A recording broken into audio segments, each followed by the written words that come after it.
for giving me the opportunity. It's been such an amazing event. The lineup of speakers has been brilliant. And obviously thank you to everyone that's listening, but it's just been so insightful.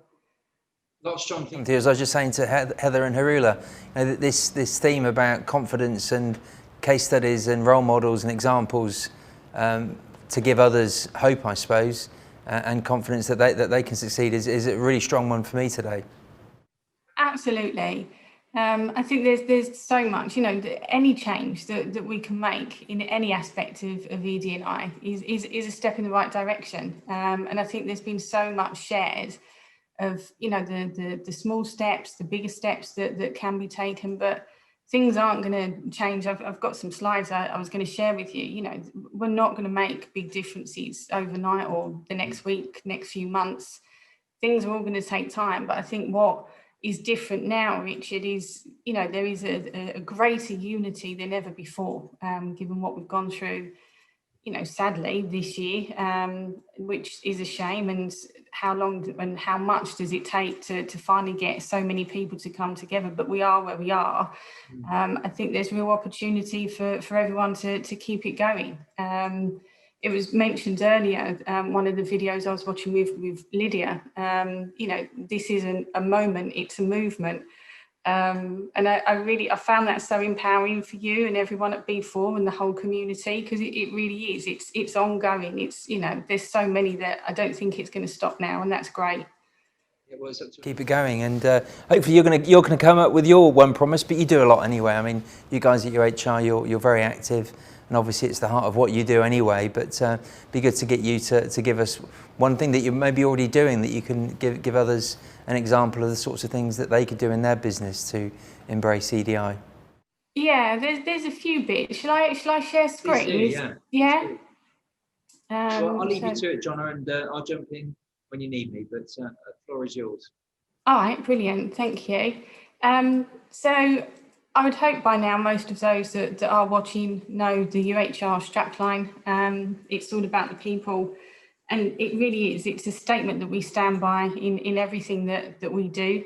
For us internally as a business and our purpose, but for all of our clients or anyone that we may support and work with, and, you know, it's a big feature in everything that we do with the B4 community. And as I said just now, you know, now more than ever before, we've really got to look at where we can come together, share best practice, learn, and take those steps to move in the right direction. You know, we're living in times which I would hope everyone would be able to say they've questioned their own morals, their ethics, their values, and, you know, really what are we all trying to achieve? And I don't want to go so deep looking into that, but, you know, we get so hung up on system and process and you know, the regimented ways of working and don't embrace change. And we've created everything that has become. So now I think there's opportunity to really look again and think, actually, what isn't working, what isn't right, and what needs to change. So I just wanted to, I know I've only got a brief amount of time, there's so much that you could talk about on the topic of ED&I. So I'm hoping that these nuggets will just help to focus some of the areas in the right direction. You've got 10 minutes, John, so don't feel rushed. Thank you. For businesses and for business leaders to concentrate on, and top left there, it's referring to culture. And I think, you know, in some respects, we can easily criticise what's going on with government and institutions and all the bureaucracy and the systematic changes that absolutely need to be made. I get that. But if we sit and wait for that, that's so much time lost. So I think there are steps that you know, all of us can take in the way that we practice, you know, the policies, processes, like I said, the systems we've got in place at the moment, and do they work? All of what I've listed on this slide will help to start to shape the right culture that we want to put in place, refine the culture that we've already got, and make the impact in the right direction. And it was interesting listening to Paul from Pennington's earlier, and he gave an example around blind CVs.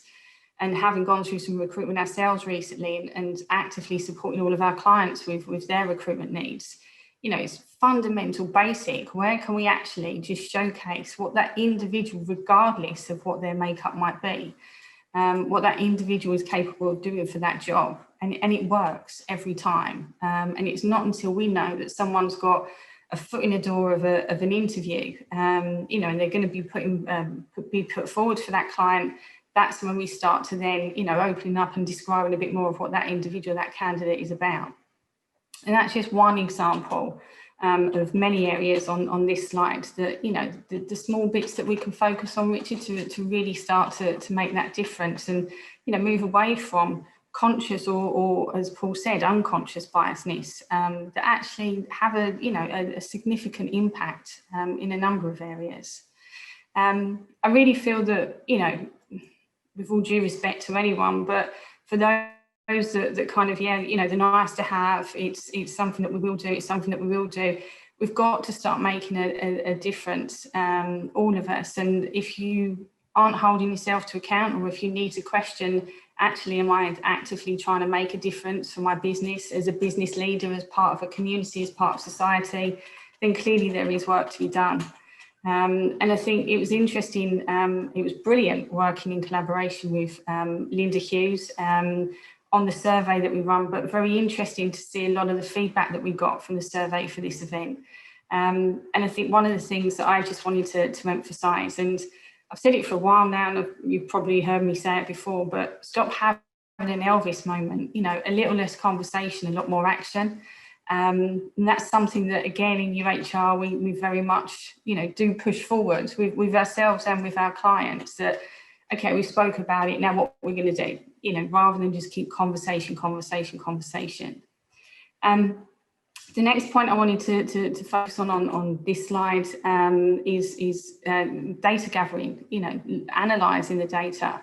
How are we assuring ourselves that the processes, policies that, do demonstrate equality are fair, are inclusive? How are we making sure that once we've got something that we've put in place, we've assessed it? So you can even go as far as to look at, have you got an equality impact assessment in place? And these are all things I can touch on in just a while in a bit more detail. But where are we really looking at, recruitment statistics, again, is an obvious one. Sickness absence, requests for flexible working, different areas of data that we can get as an organisation and really look and think, actually, did that embrace everyone? Are we being fair in our practice? Where do we need to make sure that we are being equal? And, also look at the more, I guess, fluid areas of data that we might get. So feedback, the kind of worse, more worse concerns that might get raised from feedback that we're getting, or even complaints in any areas. And where can we learn from those? A final point to mention on this slide is well-being, Richard. That's the other area that I wanted to concentrate on for just a moment. So there's been so many, as I said earlier, encouraging talks and a lot around engaging, underrepresented groups, existing groups that are there and how we can build on that activity. I think any experience where ED&I is a feature, whether it's, like I said just now, people giving feedback or concerns being raised, recruitment experience and feedback, or, a return to work meeting from someone being absent due to health issues, whether that's physical health or mental health. Where are we starting to make sure that we are concentrating more on the feedback that we get and the impact that does have on someone's well-being? I was on a national event earlier this week. It was the Racial Equality Coalition, a national event. And a chap that was on there, Martin Rees, the Mayor of Bristol, he was talking around how he's coining a phrase of racism can make you mad. Because he said that a massive area that's overlooked and not focused on, that, for example, when there are concerns of racism, feeling excluded, feeling that you've got to raise that concern, and I've only got an informal conversation, and perhaps it's with my line manager, I don't feel comfortable, or I raise it formally. how does that make that individual feel? You know, the impact on the well-being that can be had there. I'll come on to a bit more of what I learned from that event in just a moment. But I think whatever the EDI activity that we need to focus on, as I said, you know, we've got to look at that well-being. Some of the differences that we've seen earlier this year, you know, a lot of organisations, we can't work remotely, we can't flex hours. You know, again, we've got so stuck in the process, the system, the ways of working, and not opened it up. And look at all of us now of how we can, you know, work much more flexibly. And if we don't do that, who are we disadvantaging? Perhaps those that need to work different hours for carer responsibility, or perhaps, you know, where we're only recruiting and working with individuals with certain attainments.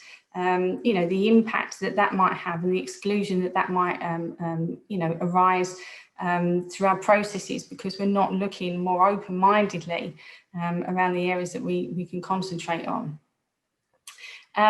So I think one of the things I just wanted to touch on as I focus on the next slide, and apologies if this has been shared before earlier today, Richard, but I came across the Race Equality Code for 2020, and I found it fascinating for a couple of reasons. One, I'm quite surprised of how little coverage this has got, you know, out there publicly. So I wanted to just share and promote it if people haven't yet had the opportunity to see it. The web link there, you can just go to the web and download a copy. It's for any organisation. It's a framework that you can use to check in, see some clear commitments that you can sign up to, get some measurable actions, identify some targets to work towards. There's a big feature on education. Again, you know, I think it's up to us. We can help to shape and support generations, you know, to come and where they can concentrate. So I really enjoyed seeing this as, you know, the bigger picture pieces that we can pick up and things to work towards as just an example of some of the areas we can concentrate on to start to make a difference. And if you want those tools that are out there, you know, here's one of them. There's many more that we can look at. We signed up recently, for example, in UHR to Purple Tuesday. You know, there's been talk earlier today around looking at the supply chain and, you know, all the way through to the customer experience. And Purple Tuesday looks at, you know, supporting customers and consumers with disabilities. So, you know, different areas where you can start to, again, those small steps to actively make a difference. I'm conscious of time, so I'm just going to quickly touch on my last slide. So I think one of the things you asked me, you know, the commitment and the giveaway for today. And I really liked Izzy's talk. She mentioned about short-termism. And I think that's the point I'm trying to make here, that, you know, we've got to be in it for the long haul. There's so much that needs to change for the absolute right reasons, and it will take time. But every little step will make a positive difference. And to me, that's a no-brainer. You know, we can all take that responsibility. And I, for one, with UHR, is absolutely keen to champion and keep moving organisations forwards, whether that's, you know, what we're involved with you know, yourselves in the B4 community, the clients we work with. We offer up free consultation time, Richard, and I'm more than happy to give that time to assist in any way with any business of any aspect of ED&I. And I'm not sitting here trying to proclaim that I've got all the answers and I know it all, by no means. But, you know, if we can't answer it, we'll certainly make an effort to find out that we can. So, you know, whatever the area might be, I think from today, if anything, please just start to make a difference is my pledge, my request to anyone listening, because change can be made. Whatever size it can be made. Jonna, really appreciate it. And you're going to now go onto Twitter and make your one promise, your B4 promise, I'm sure, aren't you? Definitely, I will do. Excellent, no, brilliant. No, I can't speak highly enough of Jonna and the UHR team, and really thank them for joining us today.